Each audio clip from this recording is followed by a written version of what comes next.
You heard Om 1,000 times in temples, yoga classes, everywhere. But do you actually know what it means?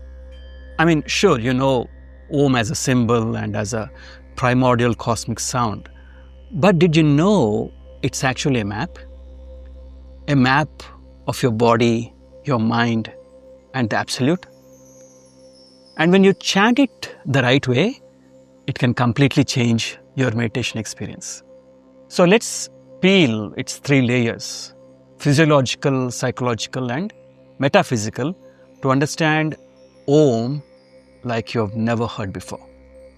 In this video, we'll cover how Om transforms your body and energy, what a particular Upanishad devoted entirely to Om truly says about the sound, and how Om hides one of the greatest truths of all time.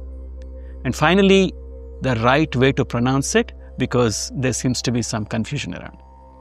So first, let's look at how Om transforms your body and energy. I have tinnitus. It is a constant ringing in the ears. Those who have it know that it bothers a lot, because you never know what silence feels like. And what's worse, the ringing is the loudest when there are no sounds. So when I consulted an ENT doctor, he suggested I do Bhramari Pranayama, which is chanting Om while closing the ears. The vibration in Om works like a counter sound. There have been scientific studies about this. The Indian Journal of Physiology and Pharmacology reports that chanting Om activates the parasympathetic nervous system. It stimulates the vagus nerve through vibrations near the ears and vocal cords.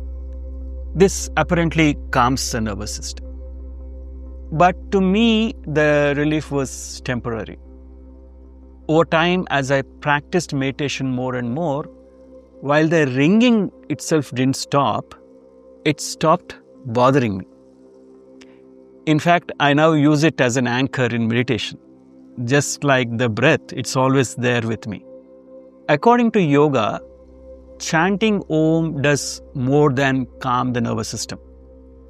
If chanted the right way, the syllables engage the gut, chest and throat, home to the Manipura, Anahata and Vishuddha chakras. When these chakras resonate, they awaken clarity, compassion and truthful expression, which are the building blocks of awakening. Now, let's move to the second segment and see what a certain Upanishad says about Om. The Mandukya Upanishad is the shortest of all Upanishads. It's just 12 verses long and is entirely about Om. It begins thus: Om itye tadaksharam idam sarvam. Om is all that exists. It's considered foundational to Advaita Vedanta philosophy. Why is it so? See, we think we move through waking, dream and sleep states. Mandukya flips it. It says all 3 states appear in a 4th called Turiya. Turiya, that is unchanging awareness and that which you truly are. It decodes Om: A, U, Ma. A for waking, U for dream and Ma for deep sleep. And the silence is the 4th, that Turiya, the pure awareness itself. That's why sages called Om the sound of the self. I discussed the 3 states and their role in awakening in another video. It will appear towards the end of this one. Please check it out if you're interested.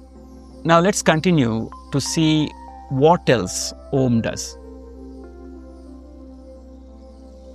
Did you know that Om is a contraction of Soham?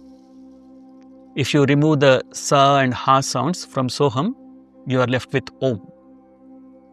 Many meditate with the Om sound itself, of course, but when you want to sync your breath with Om, using Soham works better. You can chant So on inhalation and Hum on exhalation. Om is also a bija mantra, a seed sound that directly proclaims the Mahavakya Aham Brahmasmi. I am Brahman. And here's how. I already said Om is a short form of Soham, right? Soham itself comes from Saha Aham. Aham means I am, Saha means he or that. So when you chant Om with this meaning, you are saying, you are proclaiming you are that. And when you do that, you shift from seeker to seen, from doer to being. That's the true power of Omkara. But does how you pronounce it make any difference? Lately, there is a confusion about how Om should be pronounced. Sadhguru says it should be Aum. Swami Tadatmananda says Sanskrit grammar turns A and U into O, so it should be pronounced as Om. And Shriyam says it doesn't matter one way or the other. Truth is, any sound works if you are just looking for an anchor. Remember the ringing in my ears? Any sound works for focus. That's where Shriyam is right. However, I tend to agree with Swami Tadatmananda. He humorously says, if you want to learn brain surgery, follow modern medicine. But if you want the results the rishis achieved, follow their method. Certain sounds resonate in the nervous system in specific ways. Swami Tadatmananda explains this grammar and scriptural reasoning in great detail in his video, the link for which is in the description. From personal experience, when Om is chanted properly, reflecting on the formless state of Turiya as your true self, it creates the right environment for spiritual awakening. The way I do is this. I use an audio aid. The link will be in the description.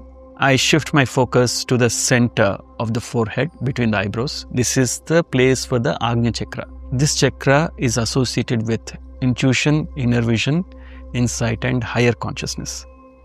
I do this, in formal setting, while walking, lying down too, and even with my eyes open. So let's end this video with a short practice session. The audio should start playing now. Sit straight, keep the spine erect, settle down, take a few deep breaths, bring your focus to the center of your forehead. Take a moment and start chanting.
Shubhamastu.